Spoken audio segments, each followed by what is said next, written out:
DWIZ Field Report.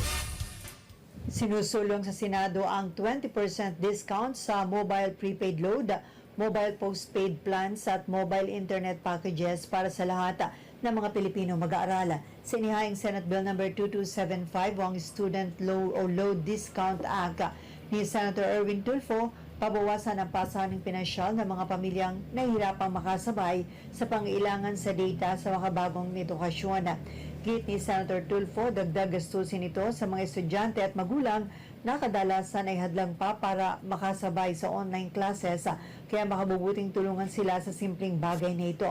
Sa ilalim ng panukalang batas, sakop ng discount lahat ng mamamayang Pilipino na kasalukuyang nakatala sa mga otorisadong pampubliko at pribadong paaralan sa elementary, secondary, technical, vocational, higher education maliban sa postgraduate studies.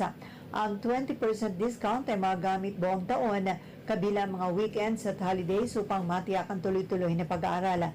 Para makuha ang discount, kailangan lamang magpakita ng mga estudyante ng ID sa paaralan o katibayan na sila'y naka-enrolled, kasama na rin ang birth certificate para patunayan ang pagiging Filipino citizen. Obligado rin sa ilalim ng batas sa mga kumpanya ng telecommunication na ipatupad ang discount sa lahat ng sakop ng serbisyo at papatawan ng mabigat na parusa ang mga lalabag dito. Binigyan din ni Tulfo na tungkulin natin sa pamahalaan na tiyakin ang access sa edukasyon. Hindi daw dapat huminto ang kakayanan ng isang estudyante na matuto dahil lamang hindi niya kayang bumili ng mobile data o internet connection.